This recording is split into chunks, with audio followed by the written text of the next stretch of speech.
Our stories are brilliant. We are resilient. Our stories are brilliant. We are resilient.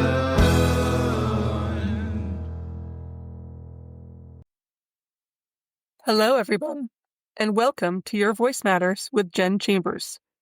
Sorry, I clear my throat there. Today, we're beginning something truly transformative, a 12-week series where I'll guide you through the creative recovery process that's inspired by Julia Cameron's The Artist's Way. This week is all about recovering a sense of safety in your creative life. And that means learning to protect your creativity from past wounds, from self-doubt, and from those stories that told you weren't good enough. Let's begin. Segment 1. Understanding the Inner Saboteur. This theme is our shadow artists and the enemy within. Many of us have been discouraged or dismissed or told that our art or our writing or our music or things that were fun weren't practical.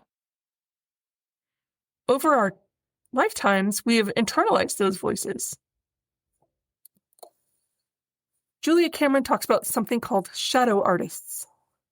Shadow artists are people with creative urges who hide them. They're people who often work near creative fields but don't claim space in them. Let's talk about and unpack these internal blocks with gentleness. So first, we're going to do a mini exercise. You can use pencil and paper, you can use a laptop, whatever works for you. It's called the core belief excavation. I want you to write down and complete this sentence 5 times. I used to believe I couldn't be creative because... So write that 5 times. I used to believe I couldn't be creative because... And then I want you to write... You don't have to do this one 5 times, but you can. The person who made me feel this way was... Usually that'll come to you pretty instantly. For me, it was my grandma. I had one really, really nice grandma, and I had one... It wasn't her fault, but she was mean. She was, that expression, hurt people, that was my grandma. She always made me feel small and less than. And a lot of it was due to her own hang-ups and her own self-hatred. So I want you to talk about the person who made you feel that you couldn't be creative or that you weren't okay. And then I want you to write down what I wish that person had said instead was...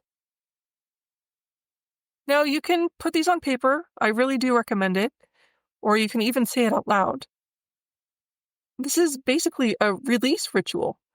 Writing this down kind of excises it from your brain. So you can burn the page or you can tear it up if that feels good. Or crumple it up in a ball and shove it in the grossest part of your trash can. Whatever. So that's a really, really telling kind of exercise that you can do. And it helps you really peel the layers back on the things that hurt you and why. It's a very interesting exercise in that way, because it's really easy to focus on why we're hurt or what hurts us, but not necessarily why. Segment 2. Creative affirmations and affirmative weapons. The theme of this section is learning to rewrite your narrative. All right, let's flip the script now. Julia Cameron calls these things affirmative weapons, new truths that protect your inner artist. I always think of it as like I think of the Teenage Mutant Ninja Turtles. I'm sure if you haven't seen the show, you know what they are. And I think of them with, very colorful shells. So when I think about my affirmative weapons or my affirmations, It's like I'm painting on my own shell. Maybe you're not, a Teenage Mutant Ninja Turtle, but it's still fun. So you can write these down, or you can repeat them, or do both. The first one is creativity is the natural order of life. It is safe for me to be creative. My creativity heals me and others. It is okay to make bad art. I make art because it matters, not because it's perfect. And the last one is, I'm allowed to express myself. I'm allowed to take up space. Now we have another exercise, and this one I do want you to write down. It's making your own creative shield or your own creative armor. And again, when Julia Cameron talks about art, it isn't necessarily, pen and paper or paint on a canvas kind of art. It's whatever creative activity fuels you. So I want you to think of, whenever I say art, what I'm saying is your personal art. Mine is writing. It could be anything. So for your creative shield, I want you to write 3 affirmations of your own. So looking at the ones that we wrote down before, the first one says, creativity is the natural order of life. It is safe for me to be creative. For me, I just shortened that. It is safe for me to be creative. That works for me. It is safe for me to be creative. And so you write 2 more of your own, or 3 of your own. Not, you don't need to use mine. But once you have those 3, I would like you to post them somewhere you see every day. So I put those on a Post-it, and I put them on the bathroom mirror, or you could use it on your phone lock screen, or put it on your fridge or your microwave, wherever it is somewhere that you'll see it. And then I want you to say them out loud once a day. This is another reason why the bathroom's good, because, you take a shower and you can say your affirmation and nobody's the wiser. And it's just between you and yourself. But by doing these every day, you really do start to create your own shield that makes you feel like you have autonomy over your art and affirmative weapons against anybody who would silence your inner artist. Segment 3. We have some tasks in Julia Cameron's book for each week, and these are all gentle prompts to help connect to your creative self. One of the things that I've talked about it on the show before that was so helpful for me the first time I went through The Artist's Way is something that Julia calls her morning pages. So doing this, you write 3 pages by hand of stream of consciousness writing every single morning. There's no rules. There's no punctuation. There's no, you can use punctuation if you want to, but don't stop for that. Just flow. Just write. It clears the clutter in your brain. And she says something that I always took to heart. If you can't think of anything to write, you can write that. I can't think of anything to write. This is stupid. I hate this. You can write that for 3 pages. You'll only do that for so many days or so many times before something comes through. Your consciousness peeks out in spite of yourself. And it really does help get to the stuff that's buried deep inside, the stuff that you really want to talk about. And I like to do this. Some people like fancy journals. I've never been one of those kinds of people. It's funny. I have a lot of fancy journals because people think I'm a writer, so I want them. And they're great. They're beautiful, but I have a really hard time using them.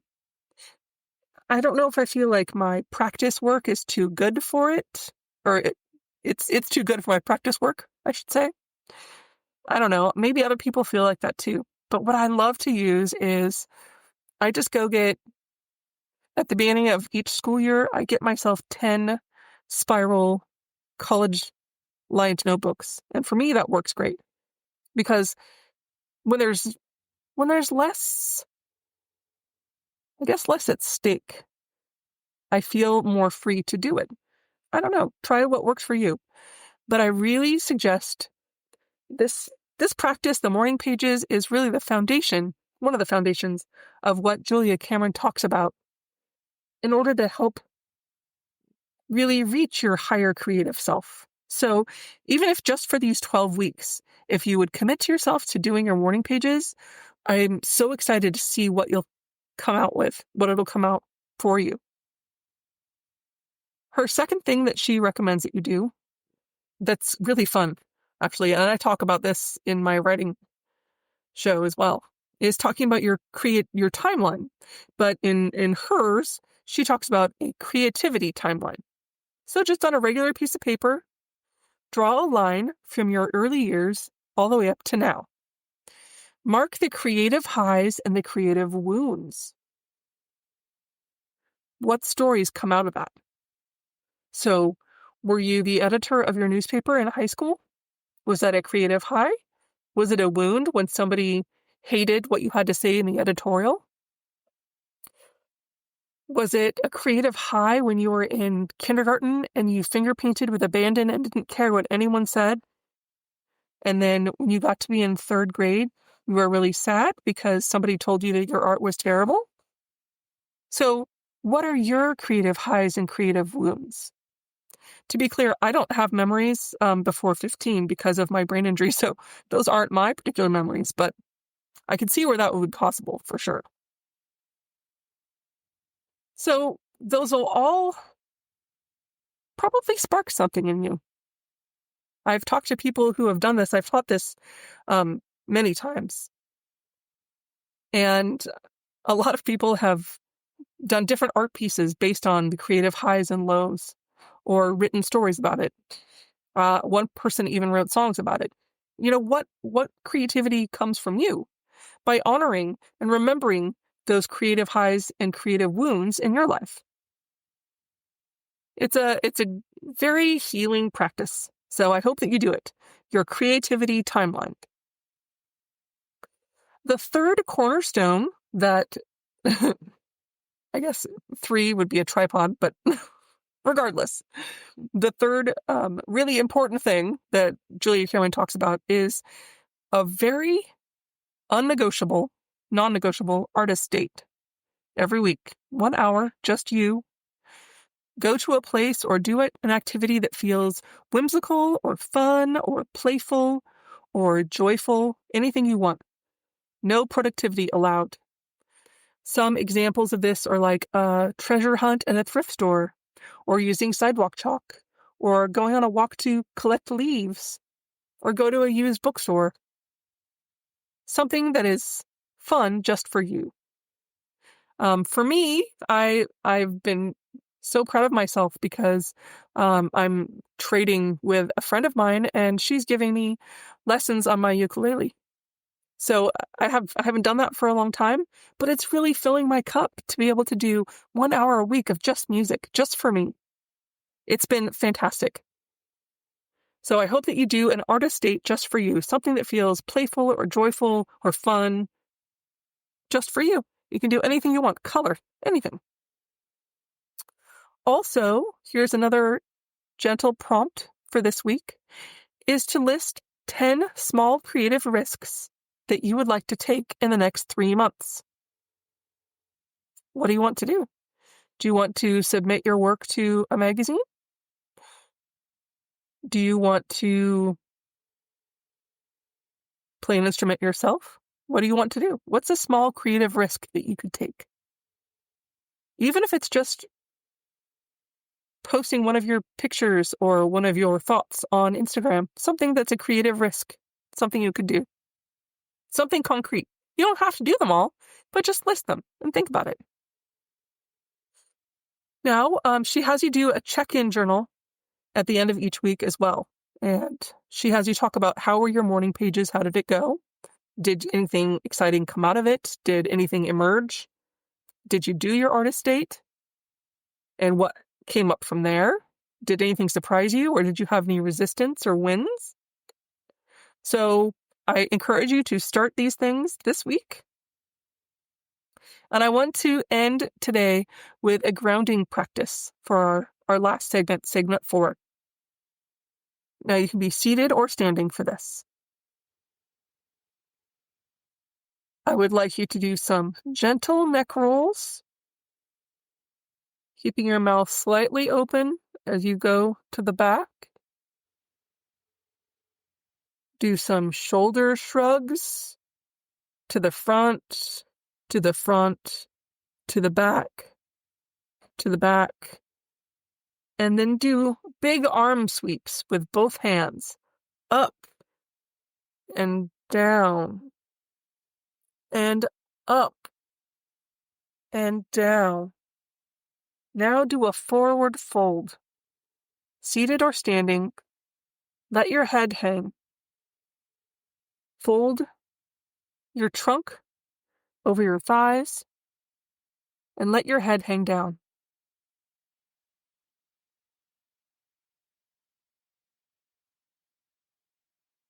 Now come up for that, but not too fast.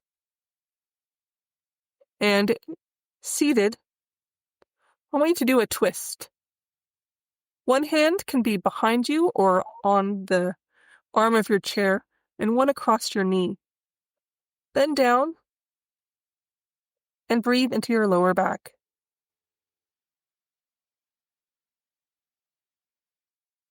Now, get your body upright and switch sides. One hand behind you or on your chair arm, and one across the other knee. Breathe into the low back as you twist.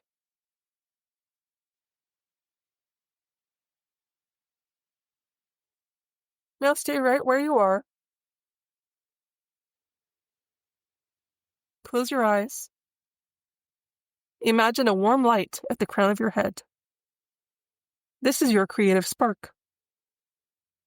What color is your creative spark? Is it rainbow? Does it look like a firework? Let it flow through your body, down to your heart.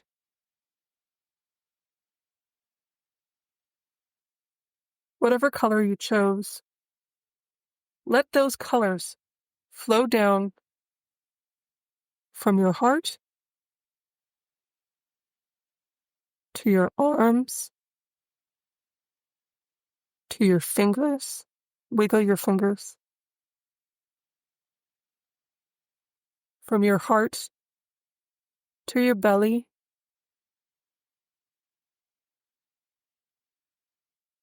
to your seat, through your upper thighs, through your knees, through your calves, through your ankles,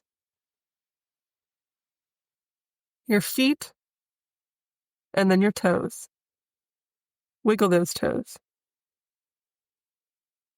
Let that creative spark whisper to you, you are safe, you are allowed, you are needed. Breathe in, safety. Breathe out, fear. Again, breathe in, safety. Breathe out, fear. Return to the room when you're ready and open your eyes gently. To close today, I want you to remember that your creativity is your birthright. Your story matters. Your voice matters. And recovering a sense of safety is how we begin. This week, protect your creativity like a tender shoot. Water it. Light it up. Let it grow. I'll see you next week for week 2, recovering a sense of identity. As far as resources for this week, I recommend that you buy The Artist's Way by Julia Cameron. You don't need to because we'll go through the exercises here each week. But it's a wonderful book and it's worth having. You could also go to juliacameronlive.com.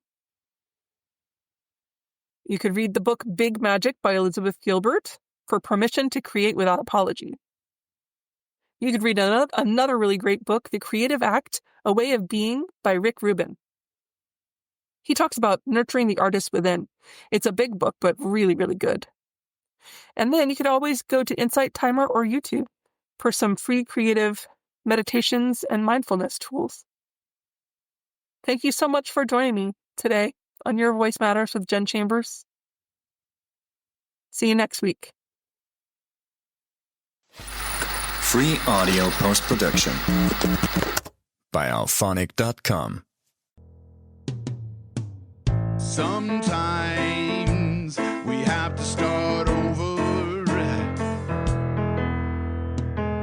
Sometimes we have to fight back. Sometimes it's all too much. Lost inside the black. Our stories are brilliant. We are resilient. Our stories are brilliant. We are resilient.